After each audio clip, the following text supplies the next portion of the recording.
meus amigos, minhas amigas, que Jesus, o amigo incondicional de todas as horas, nos ampare, nos inspire na nossa trajetória de aprendizado, de crescimento e de ampliação das nossas forças espirituais.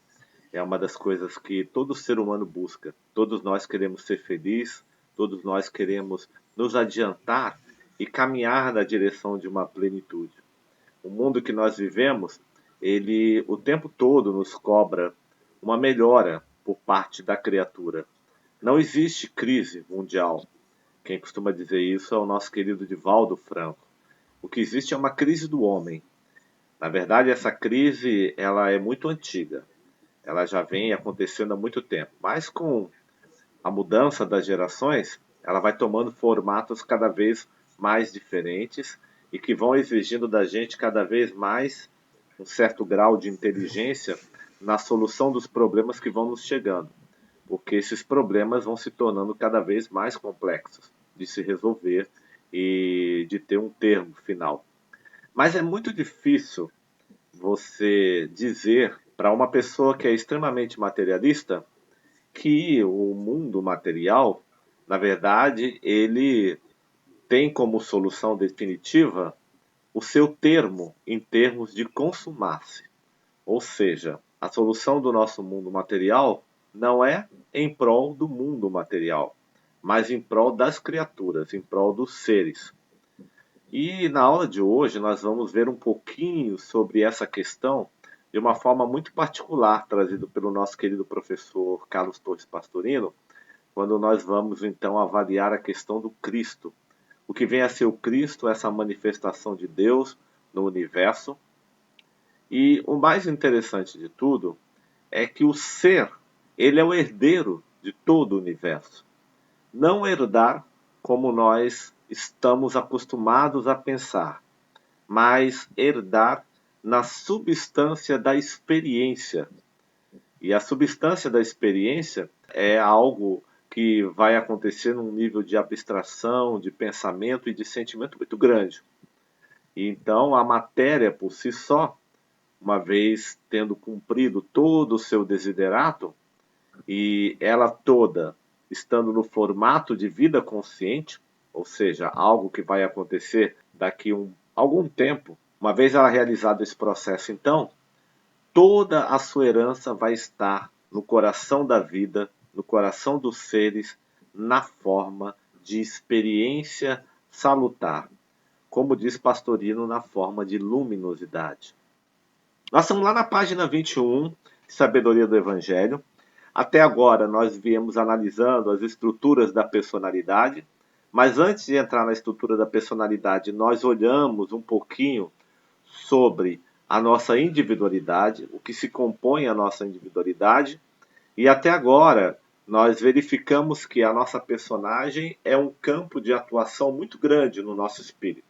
Uma das coisas que nós percebemos no estudo passado é que a nossa personagem, que compõe o nosso quaternário inferior, ou o nosso quaternário, ela contém uma estrutura de aprendizado. E essa estrutura de aprendizado está dividida em 4 partes. Justamente por isso vai se chamar quaternário.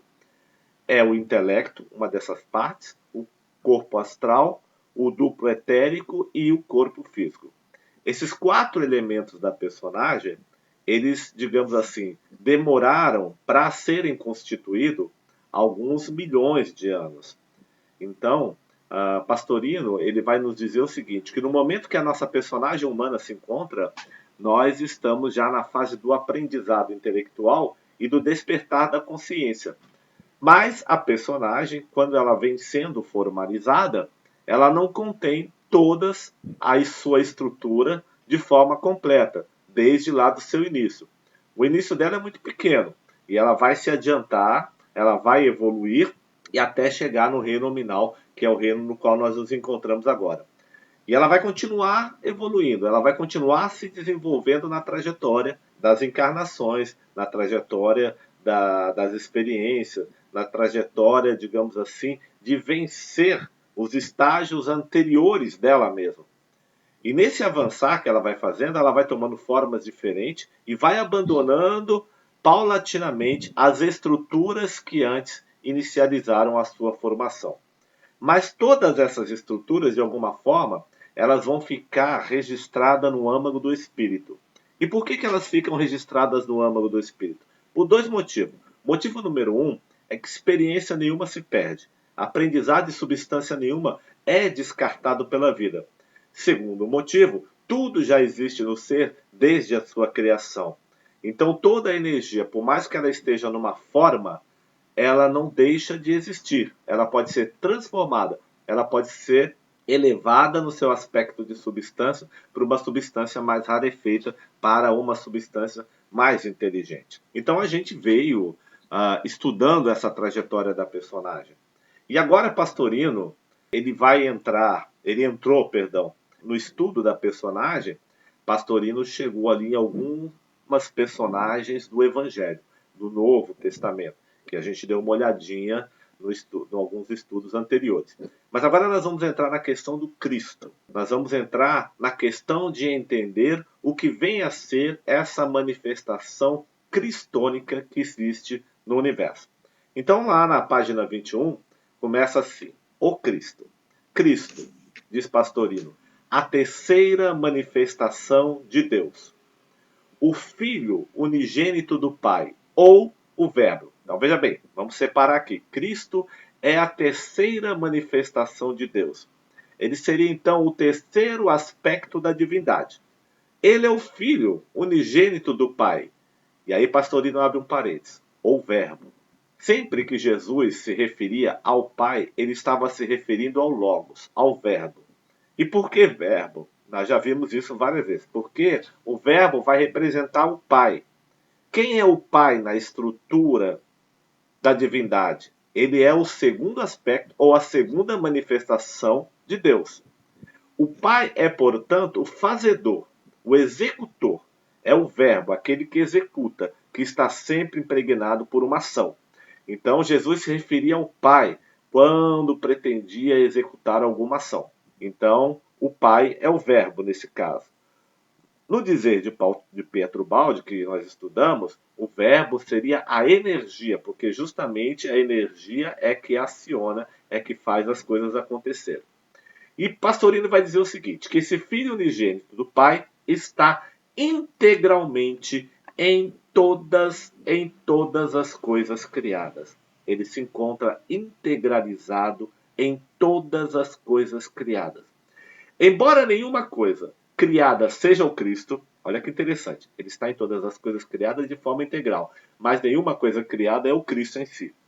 Senão, quando souber, anular-se totalmente, para deixar que o Cristo se manifeste nela. Então, Pastorino, ele está dizendo assim, olha, o Cristo está integral em tudo. Ele é o Filho unigênito do Pai. É a terceira manifestação. Mas, embora ele esteja em tudo, cada coisa criada não é o Cristo em si, como identidade cósmica. A não ser quando essa coisa, ou seja, e quando se fala essa coisa que pode se anular totalmente, essa coisa então só pode ser o quê? Uma inteligência, só pode ser uma vida. Quando ela souber anular-se totalmente, aí sim ela vai deixar que o Cristo se manifeste através dela. O interessante é que Pastorino coloca que para que o Cristo se manifeste plenamente, integralmente, através de um ser, através de uma coisa, essa coisa precisa se anular. Todavia, Cristo passa a se manifestar através dela. Como é que uma coisa que é totalmente anulada, ou seja, deixa de existir, pode então manifestar o Cristo através dela e por meio dela? É uma pergunta que nos faz pensar. E daí nós chegamos à conclusão muito simples, que no estudo da personagem nós vamos entender exatamente que uma personagem ela muda de aspecto na sua evolução.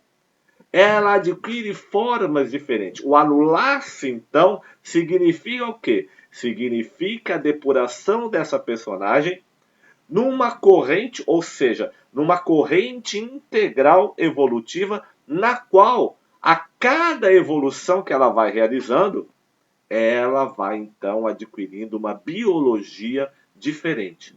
uma biologia cada vez mais próxima em termos de vibração, em termos de inteligência, em termos de sentimento com esse Cristo cósmico.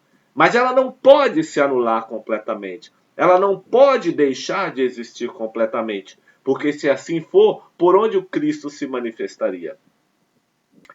Então, por aí, nós já começamos a verificar que esse anular-se significa o quê? Significa a evolução da criatura que, a partir do seu esforço, ela ganha com um aspecto que ela atravessa, ou seja, ela consegue se manter enquanto criatura utilizando das forças que compõem a sua biologia atual naquele momento da evolução em que ela está. Mas a partir do momento em que ela começa a desenvolver outra biologia, ou seja, a elevar-se, ela então transforma a biologia anterior. Ela abandona a biologia anterior. E esse abandonar-se da biologia anterior não é o destruir da biologia anterior, mas planificar, tornar em substância mais elevada a mesma biologia anterior. É como se ela abandonasse o estado anterior para elevar-se para um estado melhor. Aquele estado que ela precisou para sobreviver, que ela precisou para existir, agora se encontra num aspecto mais elevado, diferente. Aí sim, nós temos o que significa anular-se. Então, essa gradação de anulismo, ou seja, essa força de se anular, de anular o anterior e construir o posterior, sim, vai nos dando uma pureza capaz de fazer com que o Cristo se manifeste através de nós. Bom, então vamos dividir aqui a coisa, para ficar um pouquinho melhor o nosso entendimento. Primeiro, Cristo é a terceira manifestação de Deus. Então, se ele é a terceira manifestação de Deus, ele é uma manifestação do Pai. De verdade, ele faz parte da divindade. De verdade, ele não está separado da divindade.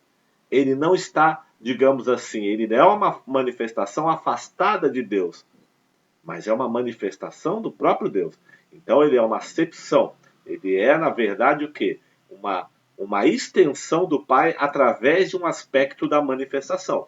Pastorino vai dizer, o Filho unigênito do Pai.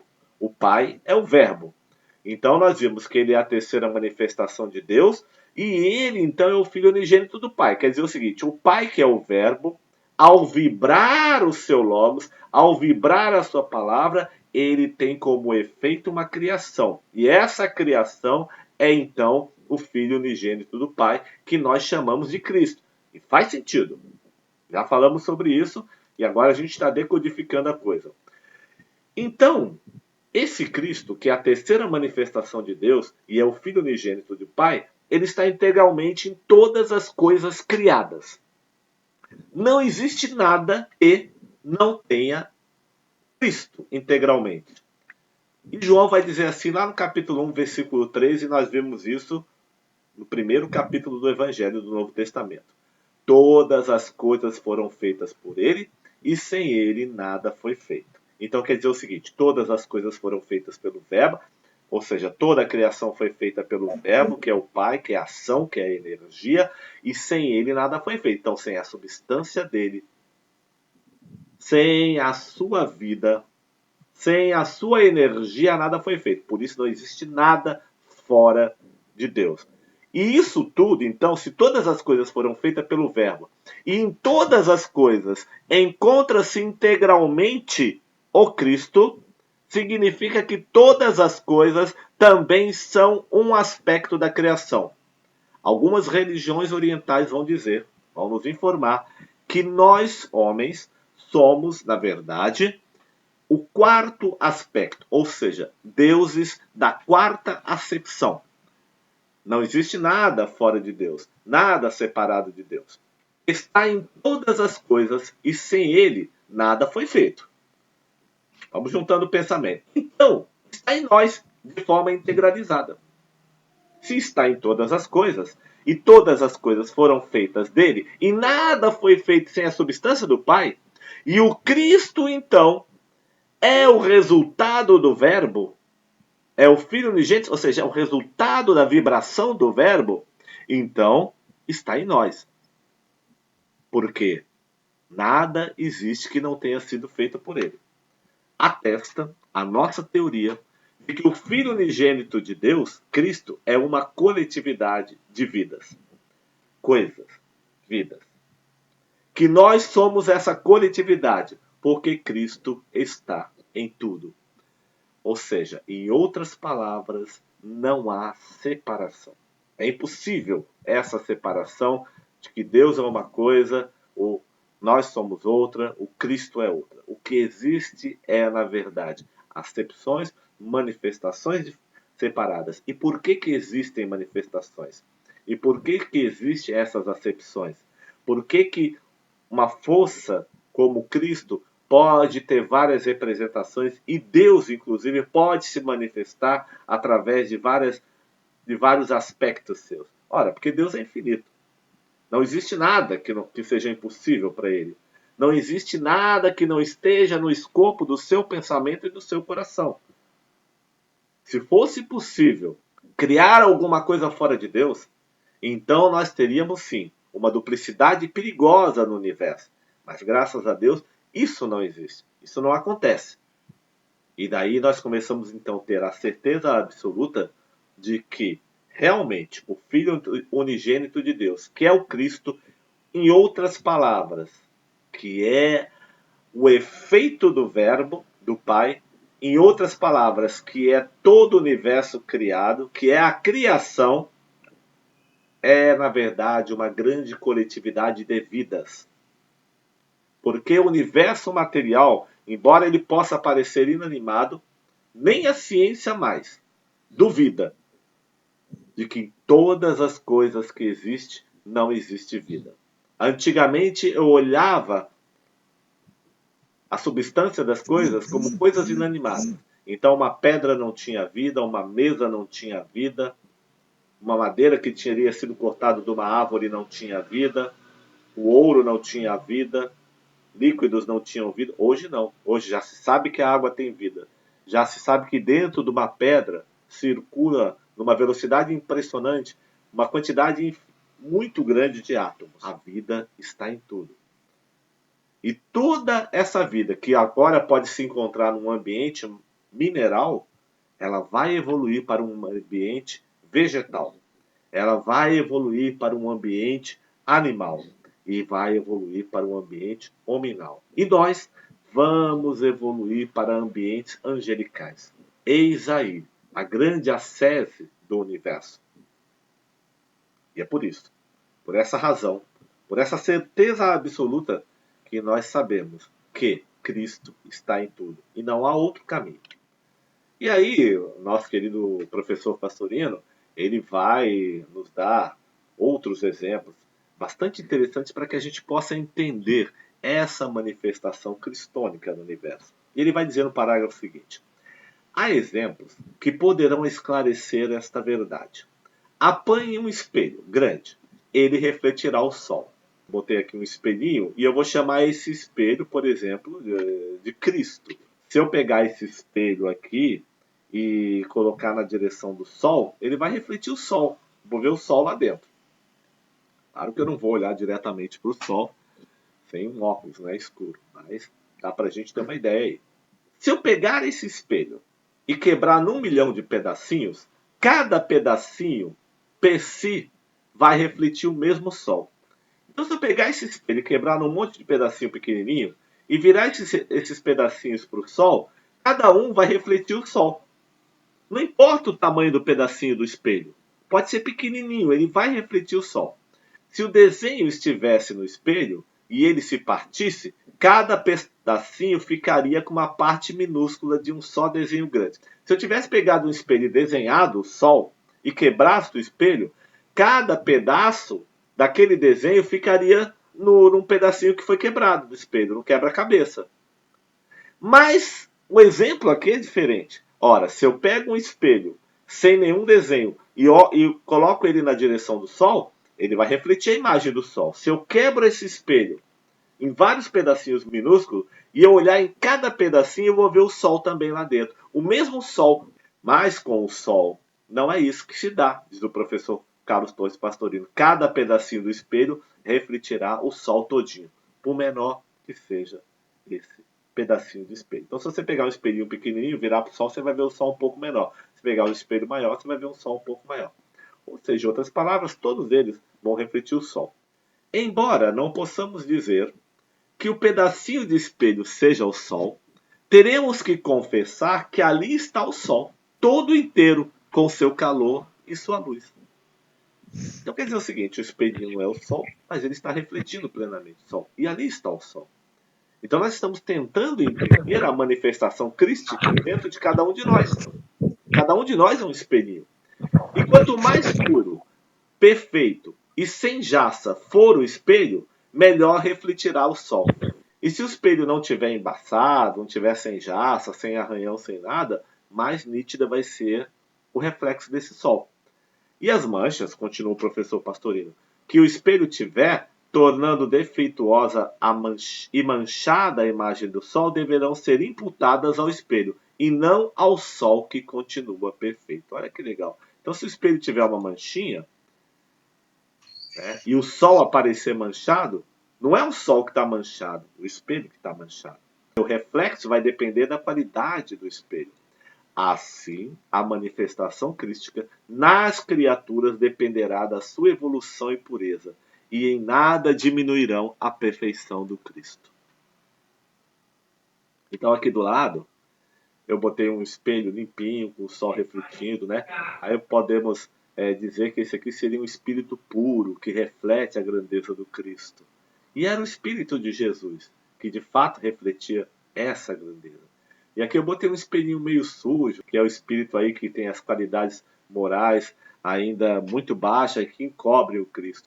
E aí nós temos aqui o sol meio cinzenta, tem até uma nuvenzinha na frente, tentando demonstrar, de certa forma, como é que o Cristo se manifesta integralmente em nós. O problema não é o Cristo. Cristo tem vontade de se manifestar. A vibração de Cristo está em tudo no universo. Ele está integralmente em nós. Quer dizer, aqui nós estamos utilizando o exemplo de uma projeção, ou seja, de uma imanência, de onde um raio, digamos assim, de sol chega até o espelho e ali tem um reflexo desse sol. Mas a ligação nossa com o Cristo não é por reflexo, não é por imanência, não é por emanação, mas é por centelha divina. Não existe aquela distância entre nós e o Cristo, como é o caso do espelho aqui. Cristo já está manifestado em nós. E é grande essa verdade porque nós estamos vivos. E se nós olharmos toda a evolução da vida, toda a evolução do universo, em momento nenhum o universo nos perguntou o que deveria ser feito para ele chegar onde ele chegou.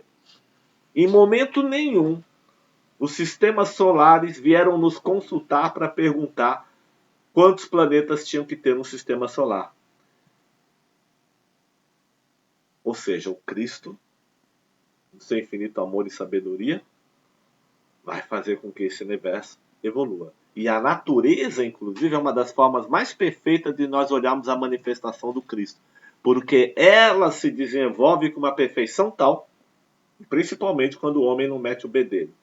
Ou seja, está aí claramente a centelha divina dentro de cada elemento da natureza. Por isso que quando nós vamos a uma floresta, a um bosque, a um parque, né, a gente fica olhando as árvores, as plantas, a gente sente aquela paz, sente aquele esplendor da natureza, e vê toda aquela natureza se recuperando, se esforçando e crescendo, ou seja, a gente vê a vida se manifestando, se expandindo. Pastorino vai dizer que essa é uma das melhores formas de nós entendermos a centelha divina, ou seja, de nós entendermos Deus. Porque a natureza cresce, a natureza evolui. E nós saímos lá do reino mineral e chegamos até o reino nominal porque a nossa centelha divina, na inteligência dela, através da vontade do Pai, fez com que nós chegássemos aqui. Ela não consultou o nosso intelecto. E aí vai continuar o nosso querido professor Pastorino. Outra comparação pode ser feita. Um aparelho de televisão, a cena representada no estúdio é uma só, mas as imagens e o som poderão multiplicar seus milhares. No estúdio eu faço uma gravação, ali é a imagem original. E essa imagem pode ser transmitida para milhões de outros aparelhos, embora a imagem original seja uma só. E aí continuou o professor Carlos Torres Pastorino. Sem que nada se perca de si mesma a cena do estúdio. Quer dizer o seguinte, eu posso multiplicar aos milhões aquela imagem através de uma transmissão, mas a imagem original do estúdio não perde nada. Continua original, perfeita. E, no entanto, em cada aparelho receptor entrará a imagem total e integral. Se algum defeito houver no aparelho receptor, a culpa será da deficiência do aparelho e não da imagem projetada. Quando a gente tem um problema na televisão, normalmente a gente chama um técnico. E o técnico vai lá na casa da gente para consertar a televisão. Raramente, às vezes acontece, claro, sem dúvida nenhuma, mas raramente nós chamamos um técnico para ir lá na emissora de televisão consertar a emissora. No caso aqui, nós estamos fazendo uma comparação entre nós e o Cristo, ou seja, a imagem do Cristo, a substância do Cristo em nós. Se essa substância não se manifesta direito, eu não vou, digamos assim, exigir que eu vá fazer um conserto lá no Cristo, mas em mim. E como é que eu faço esse conserto em mim? Através da minha mudança como ser, da minha evolução, do meu crescimento, da minha melhora enquanto ser humano. Então, quando você tiver que chamar o técnico é para consertar você, é para consertar a gente. Então, tudo vai depender mais do aparelho. E podemos dizer que a cena está toda no aparelho receptor, embora esse aparelho não seja a cena. Assim, o Cristo está em todas as criaturas, integralmente. Não obstante, cada criatura só vai manifestá-lo conforme o seu estágio evolutivo, isto é, com a imagem distorcida pelas deficiências da criatura que o manifesta, e não do Cristo, cuja projeção é sempre perfeita. Então, se eu pegar, por exemplo, uma Santa Rita de Cássia, evidentemente, um ser que já consegue manifestar o Cristo com muito mais pureza, dada a evolução de Santa Rita de Cássia. Claro que se eu pegar um Wander da vida, vou ter que esperar muito para ver uma manifestação mais contundente do Cristo. Na verdade, o Cristo já está manifestado em nós. O problema da sua integral percepção por parte dos nossos sentidos está exatamente no embaçamento do nosso espírito, na nossa inferioridade moral. Todavia, é muito importante que a gente entenda também que a forma com que nós estamos manifestados também é uma manifestação crística. Lembra do espelho que nós comentamos? Que, embora ele esteja sujinho, um arranhão e uma série de dificuldades, trincado, esse espelho manifesta Cristo. É dessa forma que Cristo está manifestando através dele. Se esse espelho tivesse mais limpo, consertadinho, bonitinho, imediatamente ele ficaria igual a esse espelho aqui. Mais limpo. Manifestando Cristo plenamente. O que esse espelho consegue manifestar, na verdade, é o que ele consegue, na sua forma, manifestar Cristo. Mas se Cristo não existisse, ele nem manifestado assim estaria. Então, se eu tenho, digamos assim, um balde d'água, e eu quero encher esse balde com água, eu vou na torneira, abro e vai encher d'água. Ora, se eu tiver uma canequinha pequenininha, eu vou ali com aquela canequinha e eu vou colocar menos água. A capacidade de recepção de um balde é muito maior que a capacidade de recepção de uma canequinha. Então, quanto maior for o meu vaso, quanto maior for a minha capacidade de recepção de entendimento, mais substância eu consigo receber. Então, se eu tiver, por exemplo, um daqueles copinhos pequenininho que o pessoal toma pinga no boteco, a quantidade de água é menor ainda. Se eu tiver um dedal, menos água ainda. Então a evolução vai mostrando quanto a gente consegue aurir de mudança e de transformação através do nosso esforço. E que, na verdade, toda a força crística já existe, pronta para se manifestar em nós. Só depende de nós. Só depende do nosso esforço. Só depende da nossa transformação. Antigamente, a humanidade acreditava que o contato com Deus só era possível através de um elemento que fizesse essa mediação. Ou era um padre, ou era um pastor, ou era um curandeiro. Hoje em dia, nós já descobrimos que todo mundo é médium. Todo mundo, de alguma forma, é um medianeiro que faz um intercâmbio com o plano espiritual. E agora nós estamos percebendo que o nosso intercâmbio com o Cristo independe de mensageiros. E independe, inclusive, até de nossa mediunidade, por assim dizer. Porque ele é intrínseco na gente. Ele é intrínseco no ser. A mediunidade é um elemento de aprendizado e de intercâmbio importantíssimo. Mas a conexão com Cristo é tão profunda que ela existe antes do efeito da mediunidade. E é por isso que nós estamos vivos. Aliás, a mediunidade só existe por causa da nossa centelha divina. E aí eu fiz uma brincadeira imaginando que esse satélite potente aqui, né, com as suas antenas de transmissão, seria o Cristo, seria um super transmissor. E aí as suas ondas estariam, digamos assim, expandindo por todo o universo. E nós está aí. Esses radinhos tosquinhos. Me desculpem a brincadeira. Agora imagina um radinho pequenininho dessa. Até tem uns radinhos bonitinhos aí, né? Eu estava tentando descobrir qual desses radinhos eu sou. Por que eu coloquei radinho? Porque a maioria de nós ainda não consegue nem manifestar uma imagem. A gente manifesta mais um sinalzinho meio tosco. Então, quer dizer, se a antena do radinho tiver tortinha, aquela coisa toda, e o radinho tiver com problema, certamente que ele vai capturar a transmissão crística, mas ele vai transformar essa transmissão crística na sua capacidade dentro do quê? De todo o seu composto eletrônico. Se a antena do radinho não estiver nem olhando para Cristo, estiver sintonizada com outra coisa, já imaginou o que acontece. Por isso que é mais fácil sintonizar o radinho com um programa ruim do que com um programa bom. Então tá lá os radinhos bonitinhos. Mas Cristo não está nessa transmissão dessa forma. Como eu falei, por emanação. Ele está integralmente em nós, através da nossa centelha divina. A grande verdade é que os radinhos, normalmente, eles viram suas antenas para fora, para a exterioridade, de forma exotérica. E o que nós estamos aprendendo, através da espiritualização do ser, é começar a sintonia interna.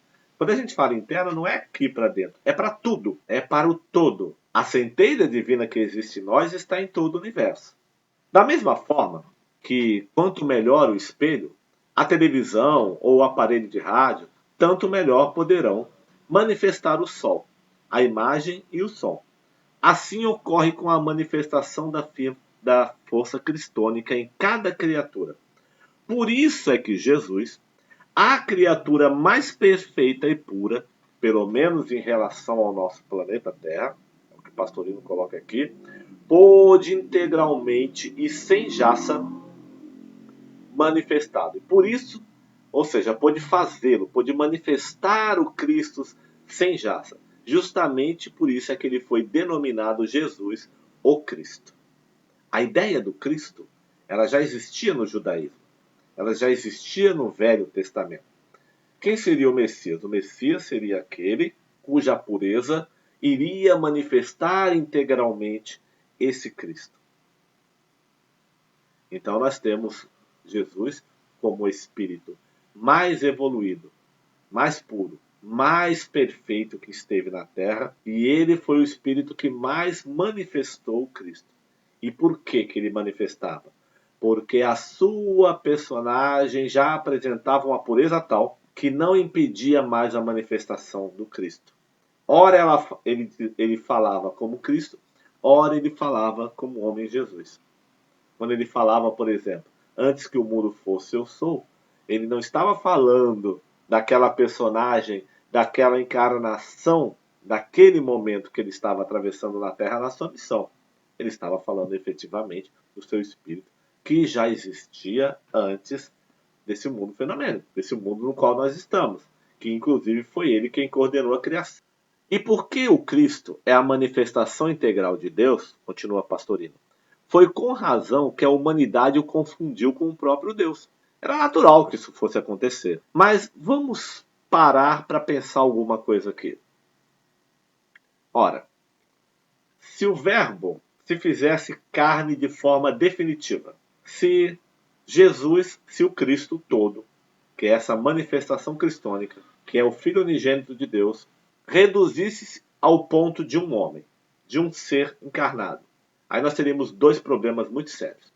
O primeiro problema seria o seguinte: como é que nós vamos fazer com que uma força crística universal, e olha que o universo é grande, poderia habitar, ou seja, poderia estar totalmente fechada e limitada num corpo de um ser?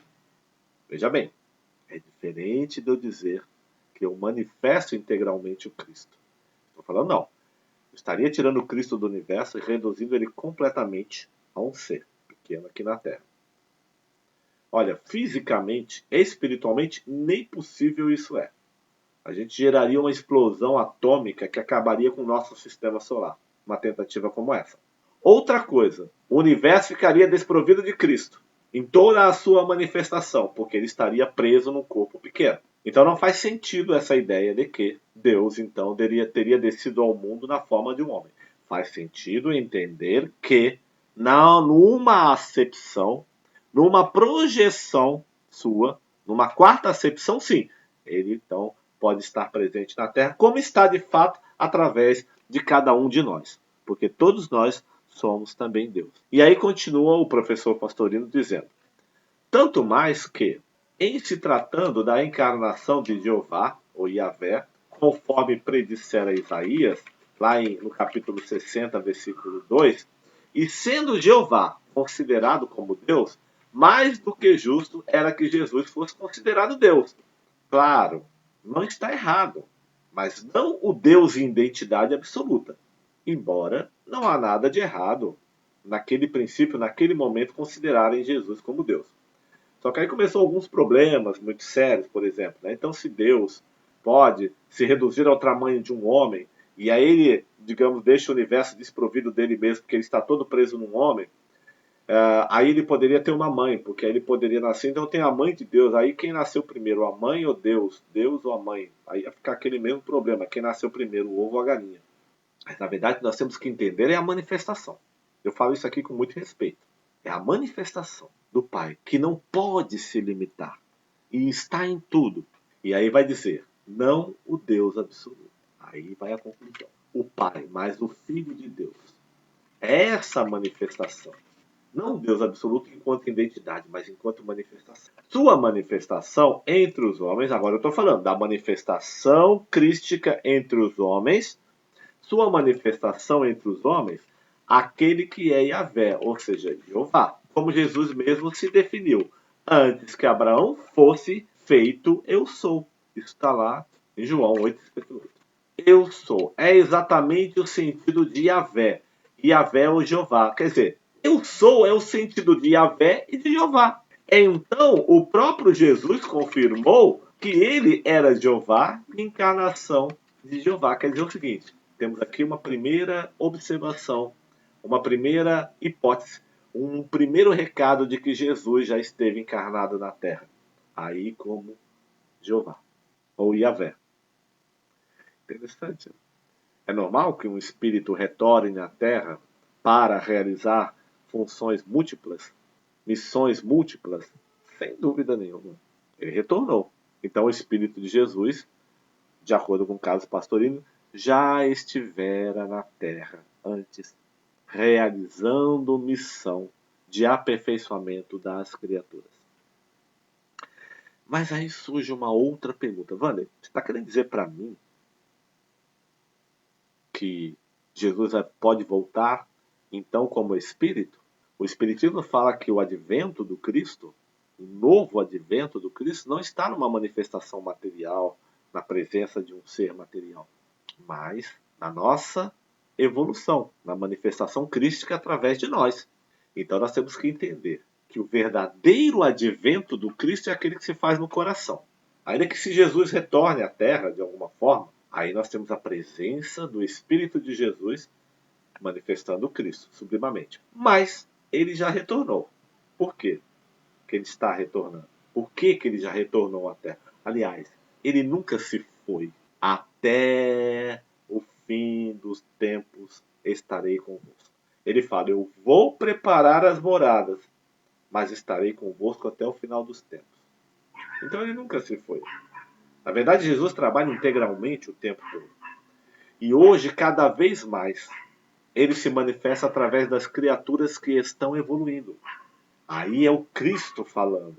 E é claro que a próxima manifestação, o próximo advento, não pode ser um contato social, de homem para homem. O contato agora é substancial. Eu vou conhecer o Espírito de Jesus? Vai pessoalmente.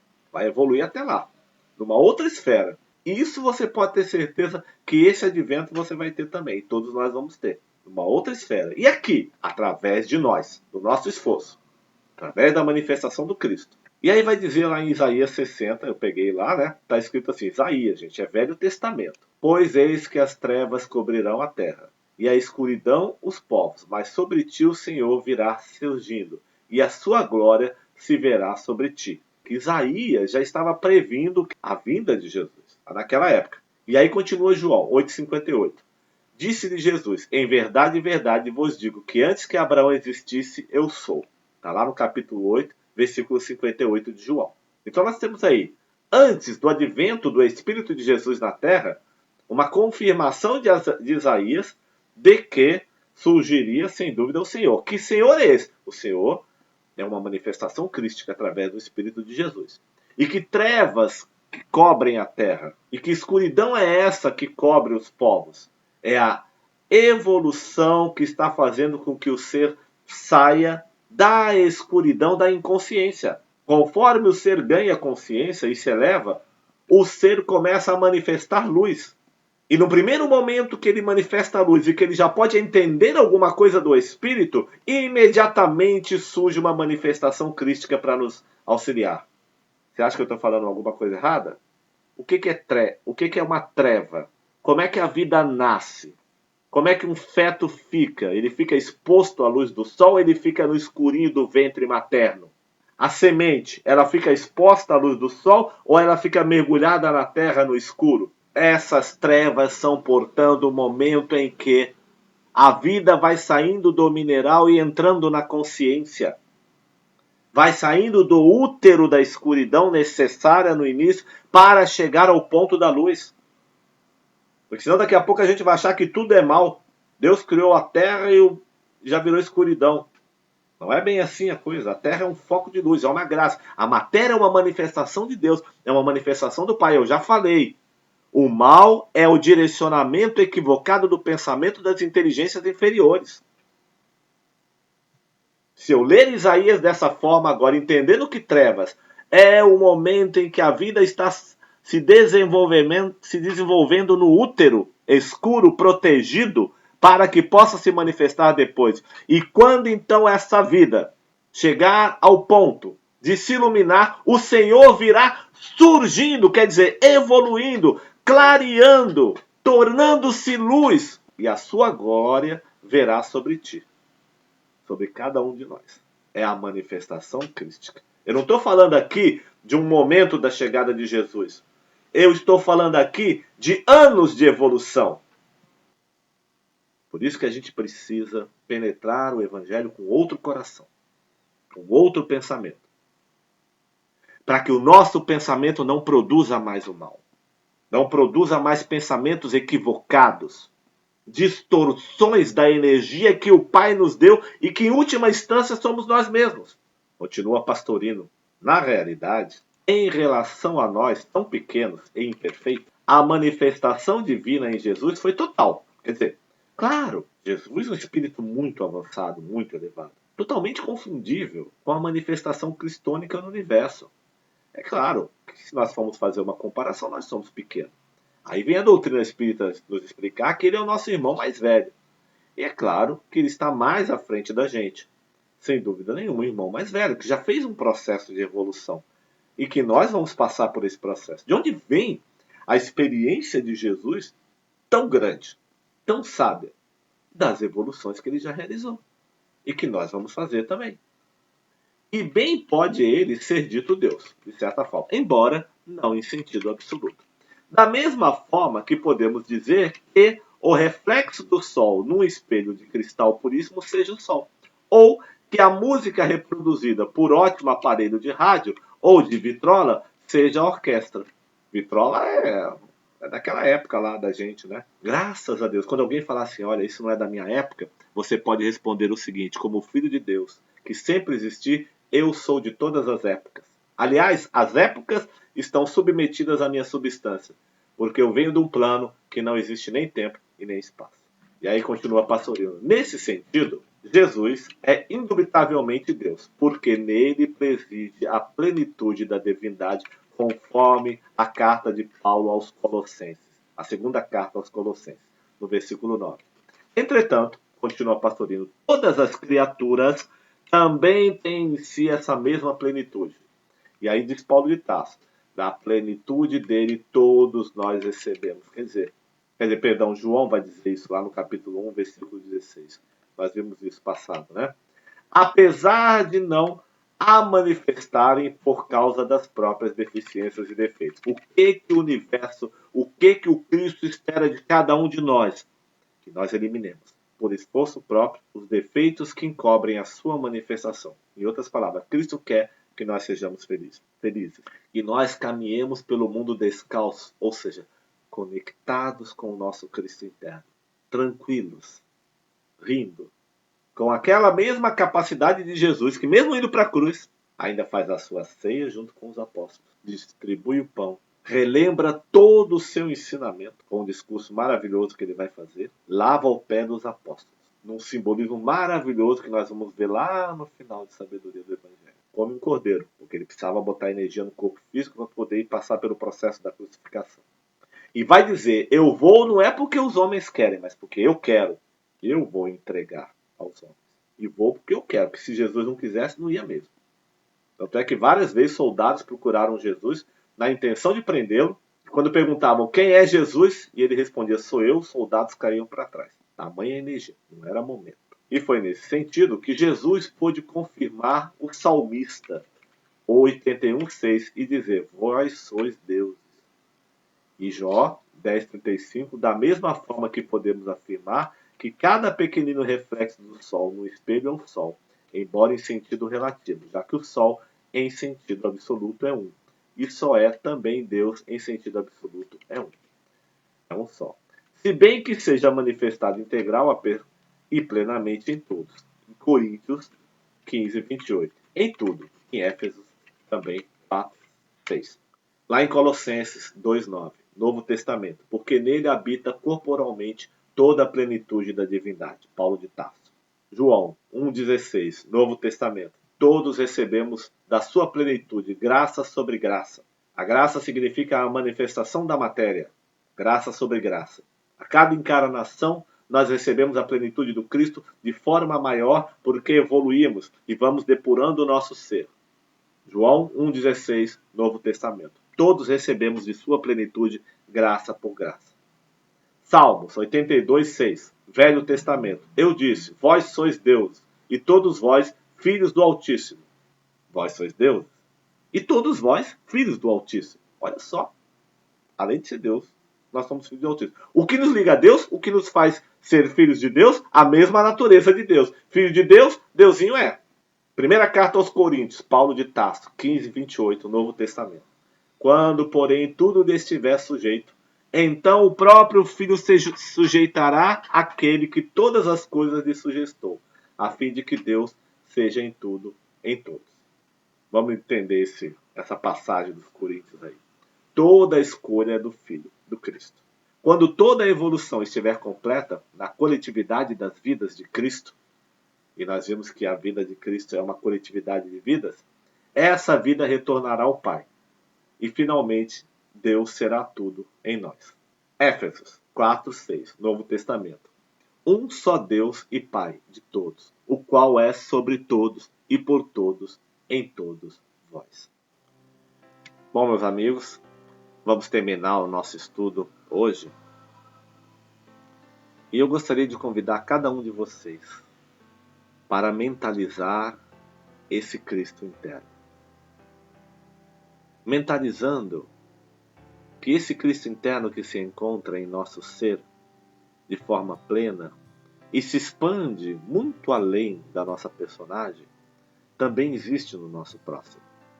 Cada um de nós somos uma vida individualizada, uma inteligência que caminha no universo em busca de si mesmo, em busca do próprio Cristo interno.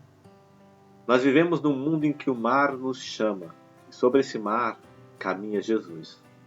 Jesus que nos indica o melhor caminho a seguir. E esse Cristo interno, que se encontra dentro de nós, é a nossa grande busca. Porque ele é, em última instância, a nossa manifestação divina, em toda a sua plenitude. Esse ser que nós podemos olhar diante do espelho, ele é muito menor do que a nossa individualidade. Ele é uma parcela do seu pensamento.